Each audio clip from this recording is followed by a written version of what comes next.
Economic and Financial Crimes Commission, EFCC has raised alarm over what it said to be a planned protest by some youths in Nigeria to take up arms against its operatives. EFCC, in a news release during the week, said the suspected group of people responsible for the planned armed protest are currently using social media to mobilize and instigate people against the commission. EFCC chairman, in another news release on Thursday, explained why Nigeria banks are not issuing credit cards to customers in the country, adding that the banks only issue debit cards due to poor rating of Nigeria as a result of cybercrimes. The EFCC chairman said about 71 international companies left Nigeria and closed their businesses because their companies' bank accounts were hacked by cybercriminals. The statement reads, in quote, as presented verbatim thus: the Economic and Financial Crimes Commission, EFCC, wishes to alert the general public on the plan by a shadowy group to instigate a protest against the commission. In the last couple of days, the group has been actively campaigning in the social media, recruiting impressionable young Nigerians, including students, to take up arms against the EFCC. This insidious campaign is being promoted as resistance to the operational activities of the commission, especially in respect of the enforcement of the laws dealing with cybercrimes. The commission, while not averse to protests by citizens, is alarmed by emerging evidence that suggests a grand design by corrupt elements under investigation or prosecution by the commission to exploit the so-called protest to orchestrate a national uprising that may threaten the peace and security of our dear nation. As a responsible law enforcement organization, the commission will not tolerate any breakdown of law and order anywhere in the country, especially around its office locations across Nigeria. EFCC, working in concert with sister security agencies, is therefore taking necessary measures to deal with possible threats to the peace and security of Nigeria. The commission, however, appeals to parents, guardians and heads of tertiary institutions to take responsibility in ensuring that the words are not recruited to be used as cannon fodder in a proxy war against the commission by vested corrupt interests. The war being waged by the commission against corruption and cybercrime is to protect the future of the youth of this country. That future is imperiled if Nigeria degenerates further in global reckoning as a den of fraudsters.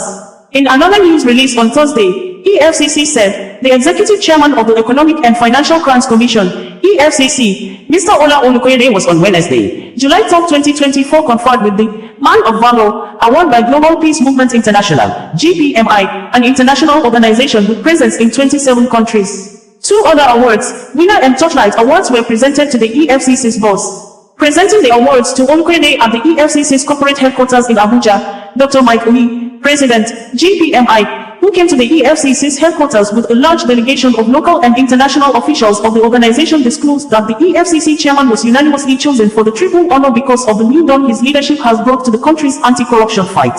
With the present EFCC chairman, we are bold to say to the entire world that we have gotten a chairman that will not fall by the wayside.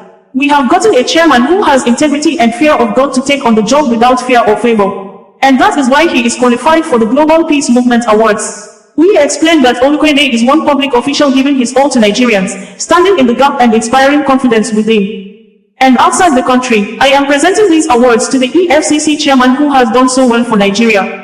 A lion that is not making noise. He has made Nigeria proud, and we Nigerians at home and in the diaspora are proud of him, he said. In his response, OsazuwaAkonedo, while dedicating the awards to the commission, expressed appreciation of the management and staff of the commission to GPMI. He pointed out that everyone that identifies with the EFCC in its bid to tackle the menace of economic and financial crimes is a corruption fighter. On behalf of the management and staff of the Economic and Financial Crimes Commission, I would like to thank you very much for the honor that you have done to us. I want to tell you that we would not take the honor for granted. We are going to improve on whatever that has led to this. Everyone who identifies with our mandate is a corruption fighter. While bewailing the scourge of corruption in the country, OsazuwaAkonedo promised not to disappoint Nigerians and not to spare the corrupt. According to him, for every 10 nairas the EFCC recovers, more than 50 nairas has been stolen, and for you to recover that 10 nairas, you need approximately 2.50 thousand nairas. To this end, he restated the commitment of his administration to the pursuit of preventive frameworks to tackle corruption. We decided to go by the way of prevention, and I set up a Directorate of Fraud Risk Assessment and Control, FRAC. With this directorate, we are going into MDS and monitor real-time the implementation of budgets. As money is being released, we will be tracking it, he said. He acknowledged the political will of President Bola Ahmed Tinubu to fight corruption, stressing that the president is not interfering in the works of the EFCC. If God has not brought someone like President Bola Ahmed Tinubu who gives us free hand to do this job, imagine what would have happened to our system.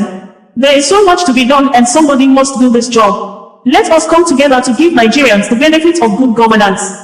He restated that no shade of economic and financial crime would go unaddressed under his leadership of the EFCC. We will do the mini, we will do the mega. If you don't do the mini will become the mega.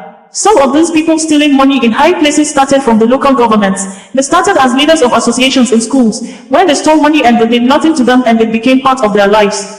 While touching on the negative impact of internet crimes, Olukoyede disclosed that several international companies had to shut down their Nigerian operations following massive theft of their finances through local wire fraud. In 2022, we lost over $500 million in our economy to Yahoo boys.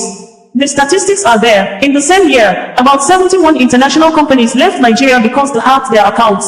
We can't get credit cards in Nigeria because of our poor credit rating because of the activities of these cyber criminals, so the best we can get is debit cards.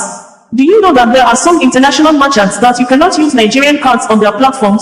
Display your green passport outside the country and see if they will not take you aside and search you thoroughly, he said. The EFCC was charged Nigerians to fully embrace the fight against economic and financial crimes in the overall interests of the nation. EFCC statement ends in quote.